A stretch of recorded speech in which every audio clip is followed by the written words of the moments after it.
বলতে পারেন জান্নাতুল ফিরদাউসের কথা আল্লাহ কেন বলে?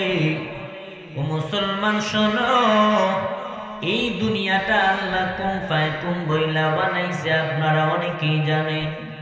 আসমান বানাই কুন ফায়াকুন বইলা, জমিন বানাই কুন ফায়াকুন বইলা। আমার ভাইরা, কয়েকটা জিনিস আল্লাহ রাব্বুল আলামিন তার কুদরতি হাতে বানাইছে, কিতাবের ভিতরে পাওয়া যায়। আল্লাহ তাআলার আরশ ও কুরসি বরাবর জান্নাতুল ফিরদাউস আল্লাহ তার নিজ কুদরতি হাতে স্পেশাল ভাবে বানাইছে। সুবহানাল্লাহ। এটা স্পেশাল জান্নাত, যার নাম হলো জান্নাতুল ফিরদাউস। আল্লাহর আরশ ও কুরসি বরাবর আল্লাহ তাআলা নিজ কুদরতি হাতে বানাইছে। এজন্য তোমার আমার পয়গম্বর দো জাহানের সরকার হাদিসের ভিতরে জানায়, উম্মতেরা যখন আল্লাহ তাআলার কাছে জান্নাত চাবা, অন্য জান্নাতের চেয়ে জান্নাতুল ফিরদাউস বেশি বেশি চাইবা। সুবহানাল্লাহ বলে। কোন জান্নাত চাইতে হবে? জান্নাতুল ফিরদাউস। নবী আরবি বলেছেন, আল্লাহ বলে যারা দুই কাজ করবে তাদের জন্য জান্নাতুল ফিরদাউস। আমার ভাইয়েরা, তাহলে আল্লাহ বলে মুমিনেরা জাহান্নামের আগুন থেকে বাঁচো। আবার আল্লাহ কোরআনের ভিতরে আল্লাহ অন্য জায়গায় বলে মুমিনের জন্য জান্নাত, মুমিনের জন্য জান্নাত। মুমিন শুধু হলেই হবে না, মুমিন হওয়ার পরে যারা আমলে সালেহ তথা নেক আমল করে মুসলমান হবে। অন্য জায়গার ভিতরে আল্লাহ জানায় দেয়, ইয়া আইয়ুহাল্লাযীনা আমানুত্তাকুল্লাহা হাক্কা তুকাতিহি ওয়া লা তামুতুন্না ইল্লা ওয়া আনতুম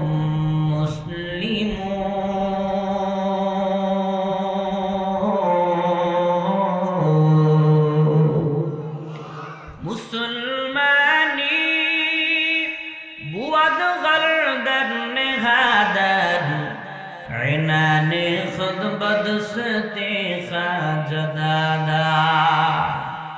আল্লাহ তাআলা জানায় দেয়, ইয়া আইয়ুহাল্লাযীনা আমানু, হে ঈমানদারেরা, ইত্তাকিল্লাহ, আল্লাহ তাআলাকে ভয় করো, আল্লাহ তাআলাকে ভয় করো। কেমন ভয় করবা? হাক্কা তুকাতি, ভয় করার মতো ভয় করো। আর ওয়ালা তামুতুন্না ইল্লা ওয়া আনতুম মুসলিমুন, ততক্ষণ পর্যন্ত মৃত্যুবরণ করিও না যতক্ষণ পর্যন্ত পরিপূর্ণ মুসলমান হবা না। ঈমানদারদেরকে আল্লাহ তাআলা বলে, ইয়া আইয়ুহাল্লাযীনা আমানু, হে ঈমানদারেরা, ইত্তাকিল্লাহ, আল্লাহ তাআলারে ভয় করো, ভয় করার মতো। এরপরে মরো মুসলমান হয়ে। তার মানে মুমিন হলেই মুসলমান হওয়া যায়? একটু জোরে বলেন না। মুমিন হলেই কি মুসলমান হওয়া যায়? মুমিন হলেই মুসলমান হওয়া যায় না। এজন্যই তো আল্লাহ তাআলা মুমিনদেরকে বলে যে, হে মুমিনেরা, মুসলমান হয়ে মরো, মুসলমান না হয়ে মরো না। আসলে মুমিনদেরকে আবার মুসলমান হইতে বলে, এটা কেমন কথা, তাই না? আমরা তো অনেক সময় মনে করি মুমিন মানে তো পরহেজগার ব্যক্তি, মুমিন মানে তো ভালো মানুষ, তো মুমিন আবার মুসলমান হবে, এটা কেমন কথা? অথচ আল্লাহর কোরআন বলে মুমিনেরা তোমরা মুসলমান না হয়ে মরো না। আমার ভাইয়া, বেশি লম্বা কথা নয়, হাদিসের কিতাবের ভিতরে হাদিসে জিবরিল নামে একটি হাদিস আছে। উলামা ইকরাম কিংবা তালেবে ইলমের চেহারা এখানে দেখা যায়, ওনারা ভালো জানে।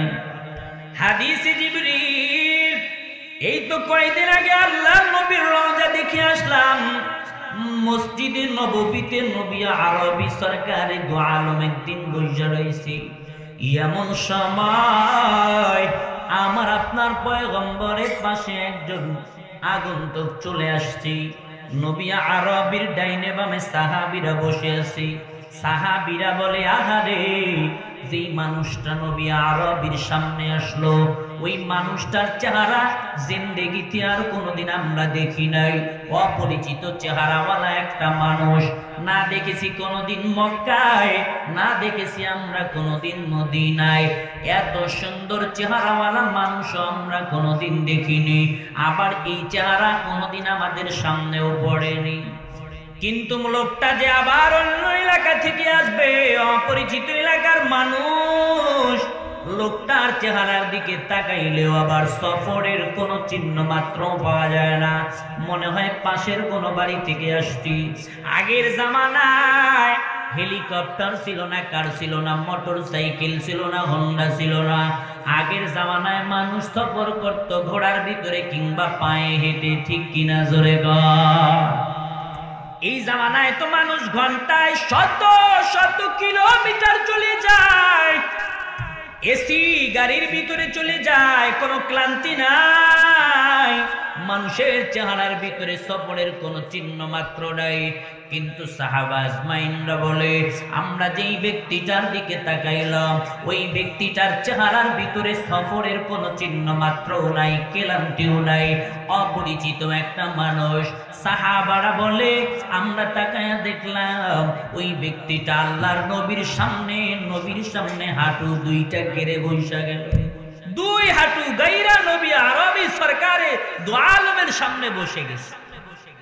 বসার পর এবার পয়গম্বরের সামনে সালাম কালাম হয়। আল্লাহর পয়গম্বর কি এবার লোকটা জিজ্ঞেস করে, ওগো আল্লাহর পয়গম্বর, মাল ঈমান, বলেন তো পয়গম্বর ঈমান কারে কয়? ঈমান কারে কয়? নবী আরবি বলে ওই লোকটা যে আসছে সাহাবীরা না চিনলেও আমি তাকে চিনেছি, এটা দুনিয়ার কোনো সাধারণ মানুষ নয়, এটা হলো আল্লাহর ফেরেশতা জিবরিল। মানুষের বেশ ধরে নবীর সামনে আসছে, নবী চিনতে পেরেছে, সাহাবীরা চিনতে পারেনি। তো ওই জিবরিল আমিন এবার বলতেছে, ও পয়গম্বর, মাল ঈমান, বলেন তো ঈমান কারে বলে? ও চাচা শিখেন ঈমান কারে বলে, হাদিসের কথা, হাদিসে জিবরিলের ভিতরে এসেছে, বলতেছে ঈমান কারে বলে, পয়গম্বর আপনি শিখায় দেন। এবার নবী আরবি ঈমান শিখাচ্ছে। আমানতু বিল্লাহি ওয়া মালাইকাতিহি ওয়া কুতুবিহি ওয়া রুসুলিহি ওয়াল ইয়াউমিল আখির ওয়াল কদরি খাইরিহি ওয়া শাররিহি মিনাল্লাহি তাআলা ওয়াল বা'থি বা'দাল মাউত। নবী আরবী সরকারে দু আলম বলে আমানতু বিল্লাহ, ঈমান এক নম্বরে আল্লাহর উপরে ঈমান আনা। জোরে বলেন কার উপরে?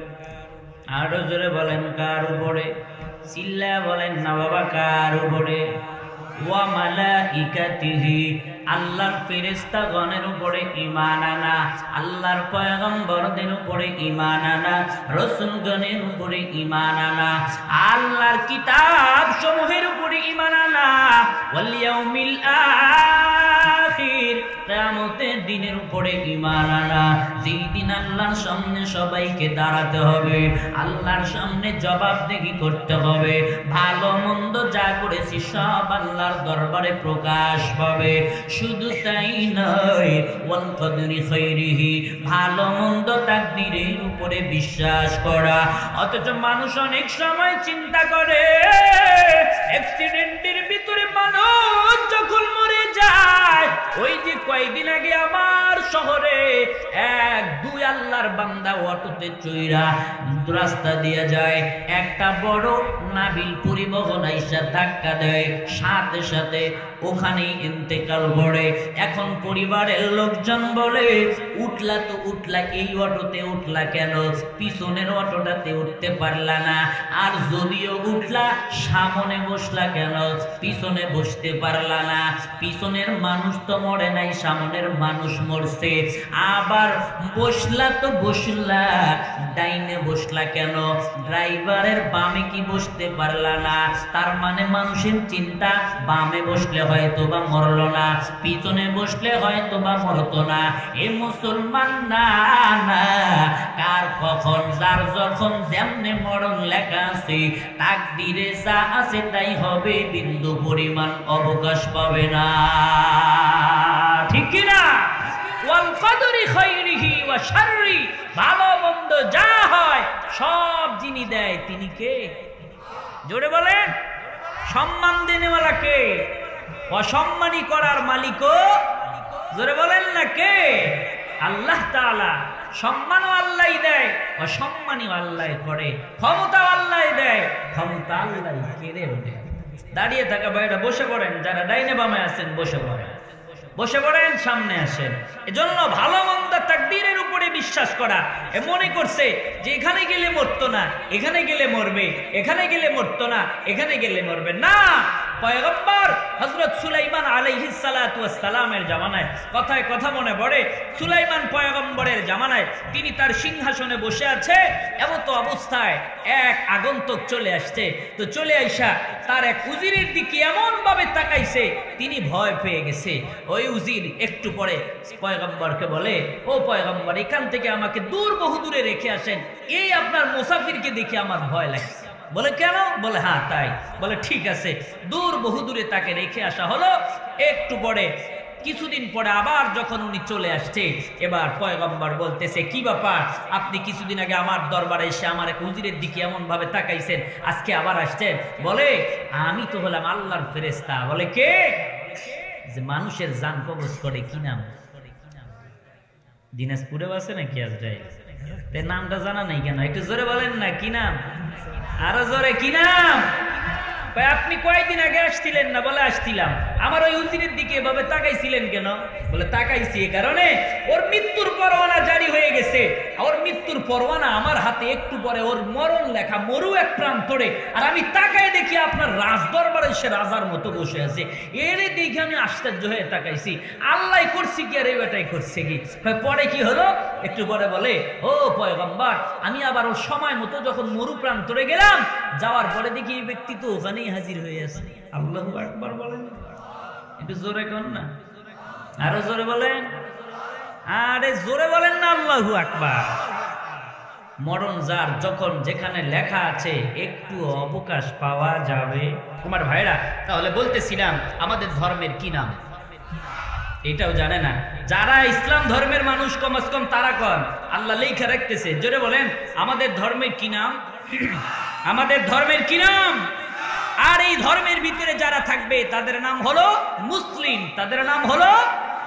এবার আল্লাহর নবীকে জিবরিল আমিন বলছে মানুষের বেশে, ওয়ামাল ইসলাম, ও পয়গম্বর, এবার আপনি বলেন, ঈমান তো একটু আগে শিখলাম, ইসলাম কারে বলে?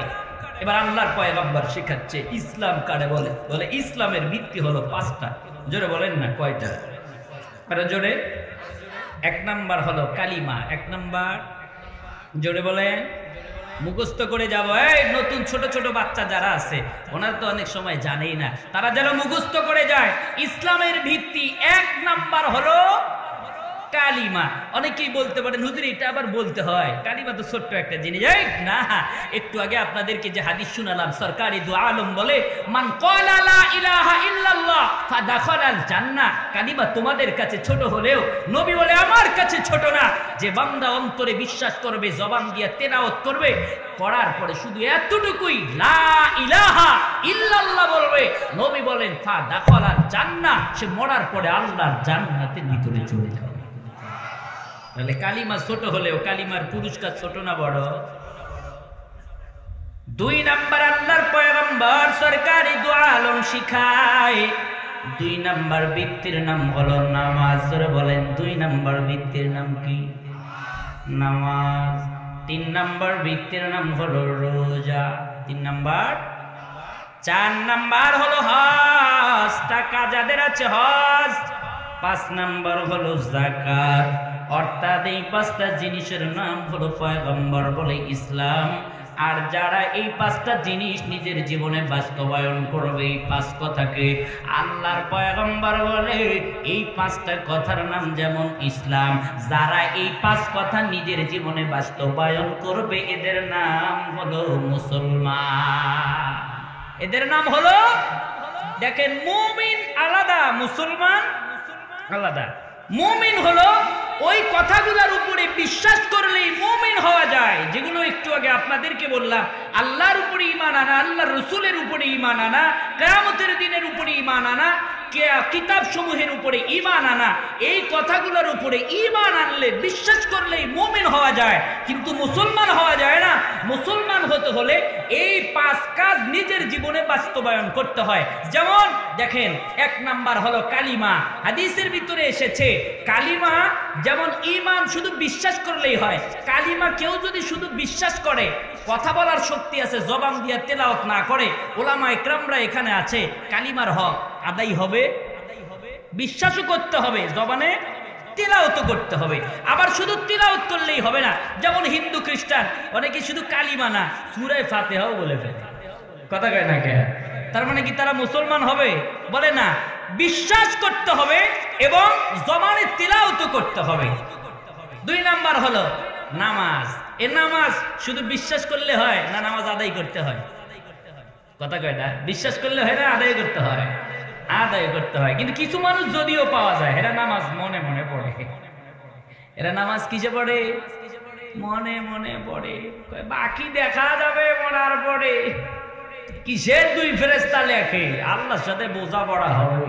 কেরামান কাতিবিন, রোজ হাসরের দিন আল্লাহর দরবারে যদি করে অভিযোগ, আমি বলবো দুনিয়ায় ছিলাম অমুক বাবার লোক আছে না নাই। নামাজ লাগে না, এরা নামাজ, হুজুর আপনারা নামাজ পড়েন দেহ দিয়া, দেহের নামাজের দাম নাই, আমরা মনে মনে নামাজ পড়ি। আমার এক খুব কাছের মুসল্লি, আমাদের রংপুর শহরের মেয়রের ভাই, খুব কাছের মুসল্লি, আমার ভাইয়েরা, এই খুব মোহাব্বতের মানুষ, উনিও বড় এক বাবার লোক। তো উনি আমাকে বলে যে নামাজ মনে মনে বললো হয়, আপনারা তো দেহ দিয়ে নামাজ পড়েন, দেহের নামাজ আগে মন দিয়ে নামাজ শেখেন। উনি নামাজ পড়তে চান, খুব বেশি কেউ মারা গেলে নামাজ পড়ে, ঈদের নামাজ শুক্রবারের দিনে, আর বাকিগুলো উনি মনে মনে পড়েন। নামাজ কিন্তু মনে মনে পড়লে কাজ হবে। অনেকে বলতে পারে নামাজ আবার কি? দেখেন, আল্লাহর পয়গম্বর একজন আল্লাহর সাথে কথা বলতেছিলেন, যার নাম হলো মুসা আলাইহিস সালাতু ওয়াস সালাম। ওনার উপাধি হলো মুসা কালিমুল্লাহ। কালিমুল্লাহ কেন? উনি আল্লাহর সাথে কথা বলে। তো উনি একদিন আল্লাহর কাছে যাচ্ছে, এক মহিলা গিয়া হামগুড়ি খেয়ে পড়ে গেছে। ও পয়গম্বর, আল্লাহর কাছে তো যাচ্ছেন বটে, ঠিক আছে, আল্লাহকে বলবেন আল্লাহ আমারে মাফ করবে কিনা। বলে কি অপরাধ করছো বলো। বলে আমি অপরাধের কথা বলবো না। তো পয়গম্বর বলে আমিও আল্লাহর কাছে বলবো না, কারণ আরে বাবার কাছে সন্তানও যদি সাদা কাগজে সাইন চায়, বাবা অনেক সময় দেয় না, বাকি বাইরে জমি যদি জাল করে নেয়, ঠিক কিনা স্যার? এমন বাটপারও সমাজে আছে না নাই? মহিলা বলে ও পয়গম্বর বলা যাবে না, আল্লাহর পয়গম্বরও বলে আল্লাহর কাছে তাহলে বলবো না। শেষ পর্যন্ত মহিলা বলে পয়গম্বর অপরাধ হলো আমার দুইটা। এক নাম্বার অপরাধ হলাম আমি জানি, জেনা করেছি। দুই নাম্বার অপরাধ আমি হত্যাকারী। জেনার কারণে যেই সন্তান আমার পেটের ভিতরে আসছে, ওই সন্তানটা দুনিয়াতে আসার সাথে সাথে হত্যা করে ফেলেছি। কারণ সমাজের মানুষ যদি পরের দিনে বলে এর বাবাকে বিয়েই তো হয় নাই, বাবার পরিচয় কি দিব? ওই জামানায় বেহায়া বেশ্যাদেরও লজ্জা ছিল, এই জামানায় বড় বড় সেলিব্রিটিদেরও এমন লজ্জা পাওয়া যায় না, ঠিক কিনা? ওই জামানায় যারা বেহায়া তাদেরও লজ্জা ছিল, এখন সেলিব্রিটি তারও লজ্জা নাই। যেমন ও বু, এ জাতীয় আপু, আবার বের হলো কি বুবলি। মিডিয়া গিয়া কয় কিরের বাবাকে, ফল যেহেতু হইছে, গাছ তো একজন আছে, সময় মতো বলবো। বাংলা সুনেতি মার্কা মিডিয়ার কথাও বলে না, বাপের পরিচয় লাগে না, জুতার বাড়ি দেওয়া দরকার, ঠিক কিনা? মুন্সি হুন্ডার ভিতরে বউ নিয়ে ঘুরলে বউয়ের লাইসেন্স আছে না নাই, হুন্ডার লাইসেন্স পরে দেখা। আর এরা সেলিব্রিটি, ফল হয়েছে গাছের গোড়া, থাকার না থাক লাগে না। তো বলতেছে পয়গম্বর আমি ওই সন্তানটারে হত্যা করছি, তাহলে অপরাধ করলাম কয়টা? দুইটা। এক, জেনা করেছি, 2 নাম্বার জেনার কারণে যে সন্তান আসছে এটারে আবার হত্যা করেছি। ও পয়গম্বর, এবার আপনি আল্লাহকে বলেন আল্লাহ আমাকে মাফ করবে কিনা। আল্লাহর পয়গম্বর বলে সুকন সুকা, যাও তুমি দূর হয়ে যাও, না জানি তোর কারণে কোন গজব আবার আমার উপরে পড়ে যায়। এবার আল্লাহর পয়গম্বর যখন তাকে তাড়ায়া দেয়, একটু পরে পয়গম্বরের কাছে চলে আসছে এক বার্তা। ও পয়গম্বর, আপনি যে তাড়ায়া দিলেন মহিলাটারে, কি অপরাধ করেছে? আল্লাহ বলে, পয়গম্বর বলে, অপরাধ তো 2টা করছে, আমি তাড়াই দিছি, ওর কারণে যদি কোনো গজব আমার উপরে পড়ে। এবার আল্লাহ বলে, পয়গম্বর, ওর থেকে বড় হাজার হাজার গুণে বড় অপরাধী আপনার সমাজে বাস করে। পয়গম্বর আশ্চর্য হয়ে যায়, ব্যাপার কি? এর থেকে বড় অপরাধী হাজার হাজার সমাজে বাস করে মানে? আল্লাহ আমার জানতে ইচ্ছে হয়। এবার আল্লাহ জানায় দেয়, পয়গম্বর, এর থেকে হাজার গুণে বড় অপরাধী তারা ইচ্ছাকৃতভাবে 1 ওয়াক্ত নামাজ ছেড়ে দেয় যারা। এবার বলেন, জেনা করলে জেনাকারী মনে করি, সুদ খাইলে সুদখোর মনে করি, ঘুষ খাইলে ঘুষখোর মনে করি, যে নামাজ পড়ে না তারে আমরা সমাজে কোনো অপরাধী মনে করি না। জোরে কন, একটু জোরে কন, ঠিক কিনা? মসজিদের উদ্যোগে আজকের মাহফিল সম্ভবত, তাই না? এই মসজিদের ভিত্তি দিয়ে গেছিলাম আমি, আলহামদুলিল্লাহ। যখন শুরু হয়, এই পাশের মসজিদেও আসছিলাম বয়ান। ছোট মানুষ দেখতেছেন, 10 বছর আগে এই পাশে যার একটা বড় পুকুরওয়ালা মসজিদ আছে, হুজুর আছে ইমাম সাহেব, 10 বছর আগে ওই মসজিদে 14 সালে বয়ান করে গেছি, আর 24 সাল। চুল কিন্তু পাইকে গেছি, চুল এখন নাই। বাইতুল্লাহ থেকে আসলাম, চুল মক্কা মদিনায় দিয়ে আসছি, না থাকলে দেখায় দিতাম। বয়স কিন্তু কম নয়। আমি যেই কথাটি বলতে চাই, ও এলাকার বাবারা, বলেন তো মসজিদে ফজরের নামাজে মুসল্লি পাওয়া যায়? জোরে কয় না? জোহরে পাওয়া যায়, আসরে পাওয়া যায়, শুক্রবারে কিন্তু মাঝে মাঝে পাওয়া যায়। জোরে কন, ঠিক কিনা? নামাজ যে পড়ে না তারে আমরা কিছুই মনে করি না, অথচ যে নামাজ পড়ে না জিনাকারীর থেকেও খারাপ, যে নামাজ পড়ে না হে হত্যাকারীর থেকেও খারাপ, যে নামাজ পড়ে না সুদখোরের থেকেও খারাপ, যে নামাজ পড়ে না ব্যভিচারিণীর থেকেও খারাপ। এজন্য আমার যুবক ভাইরা, বলেন তো নামাজ পড়ার দরকার আছে না নাই? কারা কারা পড়বো আল্লাহকে দেখান তো, লিল্লাহে তাকবীর। সত্যি ওয়াদা, হ্যাঁ নাকি মিথ্যা? নামাজ পড়বো ইনশাআল্লাহ। দেখে রাখো, তোমার এই বান্দা বান্দিরা নামাজ পড়তে চায়, তুমি কবুল করো। আরো জোরে আমিন বলেন। হাত নামান। তাহলে 2 নাম্বার হলো নামাজ, যেটা বিশ্বাস করলেই শুধু হয় না। 3 নাম্বার হলো রোজা, মনে মনে রোজা থাকলে রোজা আদায় হয়। 4 নাম্বার হলো হজ, মনে মনে নিয়ত করে স্বপ্নে বাইতুল্লাহ দেখলেই শুধু হবে না, টাকা থাকলে যাইতে হবে। 5 নাম্বার হলো যাকাত, যাকাত মনে মনে দেওয়া যায়। তাহলে ঈমান মনে মনে বিশ্বাস করলেও হয় ওই কথাগুলোকে, আর মুসলমান হওয়া যায় তখন এই কথাগুলো নিজের জীবনে বাস্তবায়ন করা যায় যখন। এবার বুঝে থাকলে আমার বিরলের বাবারা বলেন তো, মুমিন আর মুসলমান এক না আলাদা? মুমিন আলাদা, মুসলমান আলাদা। যদি আলাদাই হয়, আমি আপনাদের কাছে জানতে চাই, বলেন তো আমার আপনার বিরল উপজেলায় মুমিনের সংখ্যা বেশি না মুসলমানের সংখ্যা বেশি? আমার কথা মনে হয় বোঝেন না। মুমিনের সংখ্যা বেশি না মুসলমানের? মুমিনের সংখ্যা বেশি, মুসলমানের সংখ্যা। যার নামাজ নাই এ কেমনে মুসলমান হয়? যার টাকা আছে হজ নাই এ কেমনে মুসলমান হয়? যার টাকা আছে যাকাত নাই এ কেমনে মুসলমান হয়? যার রোজা রাখার ক্ষমতা আছে রোজা নাই এ কেমনে মুসলমান হয়? অতএব বোঝা যায় সমাজে মুসলমানের সংখ্যা বড়ই কম, ঠিক কিনা? জোরে কন। এবার আমি আপনাদেরকে প্রশ্ন করলাম, আপনি কি মুসলমান হতে পেরেছেন? তাই তো আল্লাহ রাব্বুল আলামিন বলে, হে ঈমানদারেরা, ইয়া আইয়ুহাল্লাযীনা আমানু, হে ঈমানদারেরা, ঈমান এনেই ঘরের ভিতরে বসে আছো, মনে করছো জান্নাত কামাই করে ফেলাইছি। না, কু আনফুসাকুম, আগে তুমি জাহান্নামের আগুন থেকে বাঁচো। মানুষের দিকে আঙ্গুল উঠাও, অপরের দিকে আঙ্গুল উঠাও তুমি একটা, তোমার দিকে আঙ্গুল ফিরে আসে কয়টা? 4টা। কয়টা? মন খারাপ হচ্ছে আপনাদের? হুজুর এত কড়া ওয়াজ করেন কেন? তাই না, যা কথা তাই, কোরআনের কথা, হাদিসের কথা। আমার ভাইয়েরা, সরকারি দু আলম আমার আপনার পয়গম্বর এই তো ঈমান শিখায়া দেয়, ইসলাম শিখায়া দেয়। দোয়া করি আল্লাহ তাআলা আমাদেরকে মুমিন মুসলমান হওয়ার তৌফিক দান করেন, বলেন আমিন। শুধু মুমিন হলেই হবে না, আবার শুধু মুসলমান হলেই হবে না, মুমিন মুসলমান হতে হবে।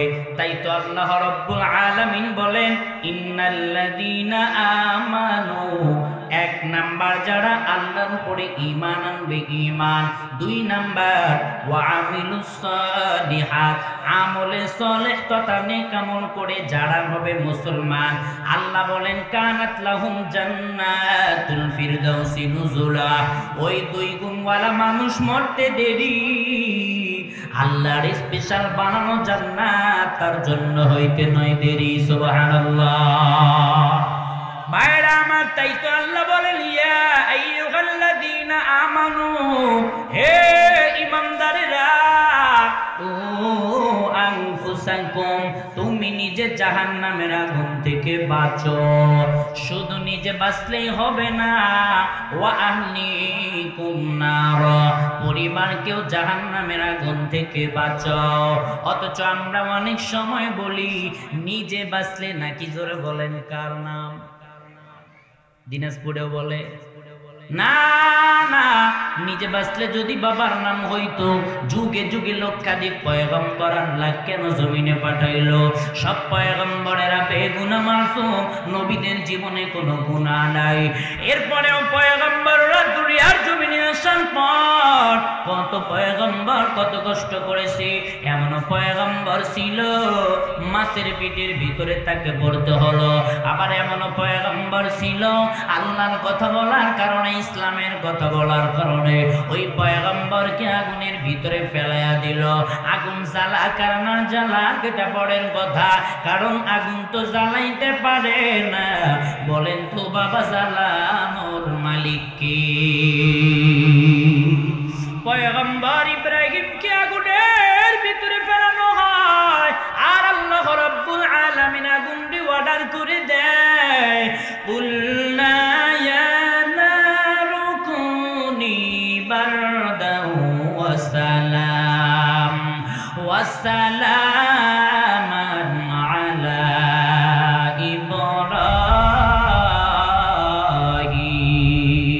ইব্রাহিম।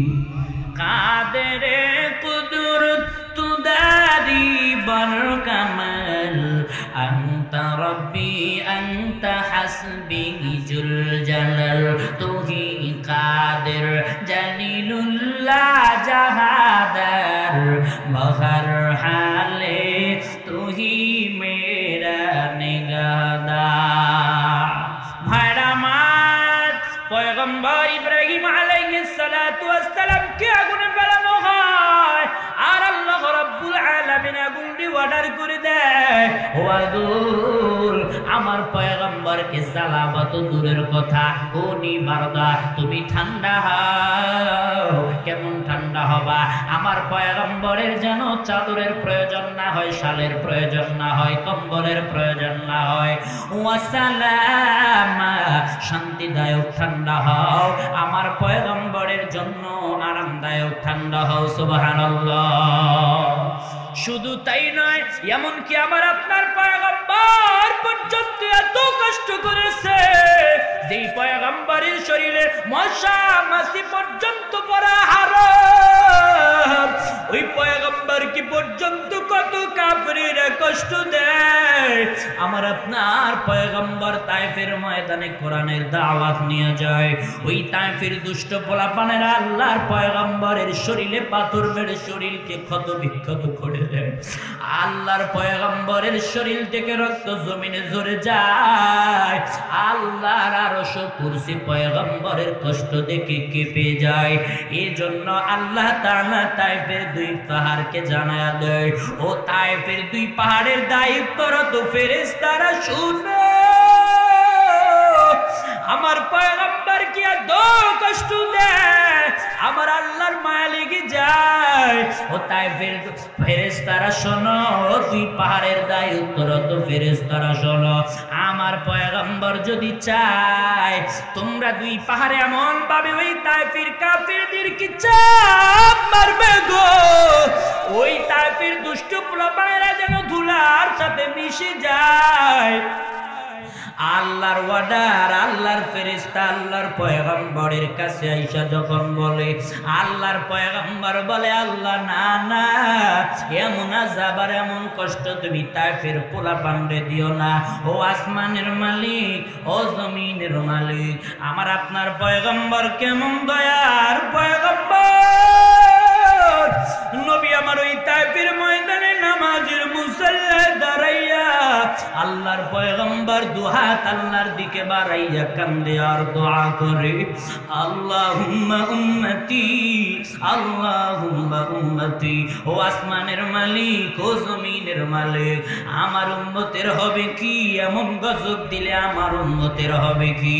ও গো মালিক, হতে পারে ওই তায়েফের কাফিরদের মধ্যে হতে আপনার কোন খাঁটি গোলাম বের হবে যে আপনার সাথে কাউরে শরীক করবে না, আমি পয়গম্বরের খাঁটি উম্মত হবে।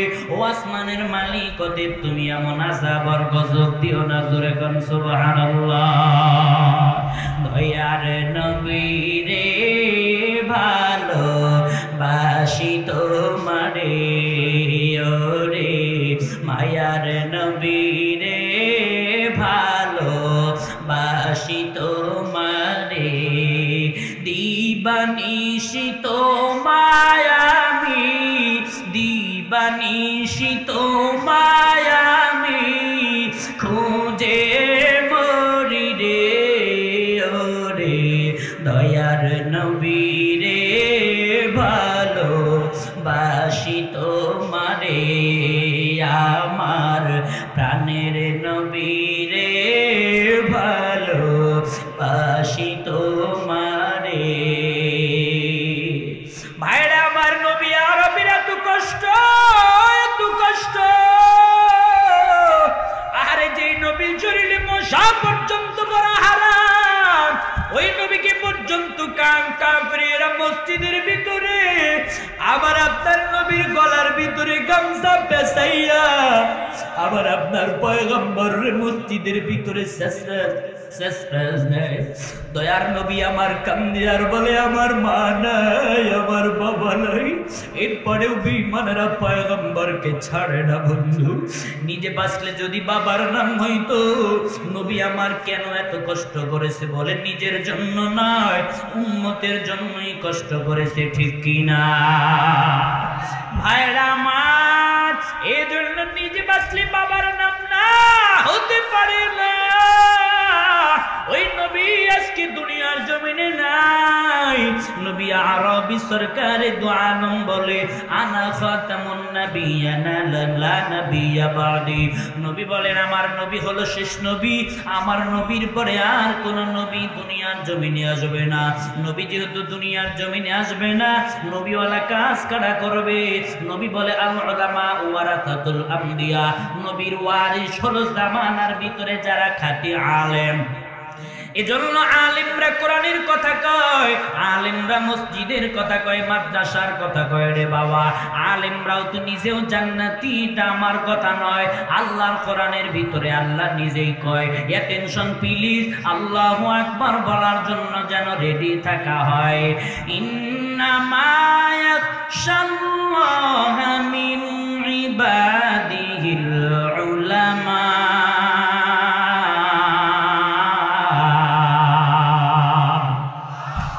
के दारद खौफ हक दार दिल मुदम जन्नतुल मअवा देहद पूरा मकाम।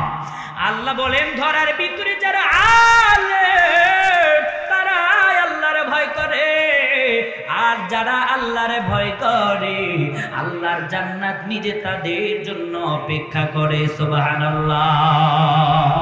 এজন্য আলেমরা জান্নাতি হবার পরেও কেন কোরআনের কথা কয় জানো? মনে করছো শুধু টাকার জন্য বয়ান করি? না না, এসি গাড়ির মালিক, এসি বাড়ির মালিক আল্লাহ বানায়া দেয়, বড় বড় বিল্ডিং এর মালিক আল্লাহ বানায়া দেয় বাবা। অহংকারী নয়, বুঝার জন্য বলি। এরপরেও কেন কোরআনের জন্য রাত বিরাত নিজের জীবন হাতের ভিতরে নিয়ে ঘুরি? নিজের জন্য নয়, নবীর ওয়ারিস হবার কারণে, নবীওয়ালার দায়িত্ব মাথায় আসার কারণে আপনাদেরকে বোঝানোর জন্যই কোরআনের কথা বলি রে বাবা। নবীর গলার ভিতরে ওই জামানার ভিতরে কাফেররা যেমন গামছা পেঁচাইয়া দেয়, আজ তো আলিমরা ওই জন্য আল্লাহর কথা বলার কারণে বেঈমানেরা আলিমদের হাতের ভিতরে হাত করা, গলার ভিতরে রশি পরাইয়া দেয়। ঠিক কিনা জোরে কর। এরপরে আমি বিপ্লবী বলি, ধরার ভিতরে খাঁটি আলিম যারা আল্লাহর নবীর ওয়ারিস হবার কারণে রক্ত দিতে হলে দিবেন তারা, জীবন দিতে হলে দিবেন তারা। প্রয়োজনে যদি ফাঁসির কাস্টেও ঝুলতে হয়, ফাঁসির কাস্টেও ঝুলতে রাজি, আল্লাহ ছাড়তে রাজি না। ঠিক কিনা জোরে কর। ভাইরা আমার, এজন্য নিজে বাঁচলে বাবার নাম, এই স্লোগান দেয়া যাবে। জোরে বলেন। হতে পারে এটা হিন্দু, খ্রিস্টান, বৌদ্ধ, নাসারা, বেঈমান এদের স্লোগান। তাই তো আল্লাহ বলে উ আনফুসাকুম, তুমি নিজে বাঁচো। শুধু নিজে বাঁচলেই হবে না, ওয়া আহলিকুম নার, পরিবারকেও জাহান্নামের আগুন থেকে বাঁচাও। বলতে পারেন হুজুর আমরা তো বাঁচাইতে পারবো না, কারণ বাঁচানোর মালিক আওয়াজ দিয়া বলেন যিনি, তিনি কি? আরো জোরে বলেন, আরো জোরে বলেন তো, আমাদের বানানেওয়ালা কি? তোরে বানাইল যে জন, তুই ভুইলা রইলি তারে। তোরে বানাইল যে জন, তুই ভুইলা রইলি তারে। ও তোর সবে প্রয়োজন, ও তোর সবে প্রয়োজন পূরণ করেন তিনি, তবুও তারে ভুলিস কেমন করে? তোরে বানাইলো যে জন, তুই ভুইলা রইলি তারে। তোরে বানাইলো যে জন, তুই ভুইলা রইলি তারে। আর একবার আওয়াজ দিয়ে স্বীকার করে জোরে বলেন, আমাদের বানানেওয়ালা কি? বলেন তো, হেদায়েত দেনেওয়ালাও কি? বান্দা কি বান্দারে হেদায়েত দিতে পারে? না না, বান্দা বান্দারে হেদায়েত দিতে পারে না। যদি পারত, সবার আগে বিশ্ব নবী তার চাচা আবু তালেবকে হেদায়েত দিত। ঠিক কিনা? নবীর চাচা নবীকে এত মোহাব্বত করেছে। দিনাজপুরের মুসলমান শোনো, নবী আরবি সরকারি দু আলম যখন কোরআনের কথা কয়, ইসলামের কথা কয়, আবু জেহেল উতবা সাইবার চান্দি বড় গরম হয়ে যায়। আপনারা অনেকেই জানেন, আবু জেহেল উতবা সাইবা পয়গম্বরের চাচা আবু তালেবের কাছে গিয়া বলে, ও নবীর চাচা, আপনার ভাতিজা বড় খারাপ, আপনার ভাতিজা কেমন জানি কোরআনের কথা বলে, ইসলামের কথা বলে। ও চাচা, আপনি আপনার ভাতিজারে থামান, নয়তো বা আপনার ভাতিজার বিরুদ্ধে আমরা অ্যাকশন নিব। আল্লাহর পয়গম্বরের চাচার কাছে নালিশ যখন দিয়া যায়, আল্লাহ নবী এমন করে যখন আবার চাচার পাশে রাত্রিবেলা দাওয়াত দিয়া বাড়ি ফিরে আসে, চাচা বুঝায়া বলে, ভাতিজা, আবু জেহেল উতবা সাইবা ওয়ার্নিং দিয়ে গেছে, তুমি যদি কোরআনের কথা বন্ধ না করো, তোমার বিরুদ্ধে তারা অ্যাকশন নিবে। নবী বলে, চাচা, আপনি আমারে মোহাব্বত করেন জানি, আমারে ভালোবাসেন চাচা তাও মানি, তবে আপনার সব কথা শুনবো, একটা শুনতে পারবো না। আমি আল্লাহর কোরআনের দাওয়াত ছেড়ে দিতে পারবো না। আল্লাহু আকবার। এই ভাতিজা, এই বেটা, এই ছোট্ট মাসুম বান্দা শোনো, ও পর্দার অন্তরালের মায়েরা শোনো, স্বামী বললেই সব কথা শুনতে হবে তা না। এই বেটা, বাবা বললেই সব শুনতে হবে তা না। প্রজা জন্যই নেতা যা বলবে তাই শুনবো তা না। বিশ্বনবী সরকারে দু আলম বলে, লা তাআতা লিমাখলুকিন ফি মাসিয়াতিল খালিক। আল্লাহর আইনের সাথে দুনিয়ার কোন আইন যদি টক্কর লাগে, দুনিয়ার অর্ডার যদি সরদার কেন বাবাও করে, বাবার কথাও ছেড়ে দিয়ে যার আইন মানব তিনি কে? আসতে বলেন কেন? জোরে বলেন। ভয় পায়? আরো জোরে, কার কথা শুনবো? এখন যদি এটা বাবার বিরুদ্ধে যায়, যাবে, কারণ রাসূল বলেছে, লা তাআতা লিমাখলুকিন ফি মাসিয়াতিল খালিক। বাবার কথাও শোনা যাবে না যদি আল্লাহর কথার বিরুদ্ধে যায়। মায়ের কথাও শোনা যাবে না যদি আল্লাহর কথার বিরুদ্ধে যায়। ও পর্দার আড়ালের মায়েরা, স্বামীর কথাও শোনা যাবে না যদি আল্লাহর আইনের বিরুদ্ধে যায়। এজন্য লা তাআতা লিমাখলুকিন ফি মাসিয়াতিল খালিক, আল্লাহ যা বলেছে আগে তাই শুনতে হবে, তারপরে দুনিয়ার মানুষেরটা। তাই তো দয়ার নবী বলে, চাচা আপনার সব কথা শুনবো কিন্তু কোরআনের দাওয়াত ছেড়ে দিতে পারবো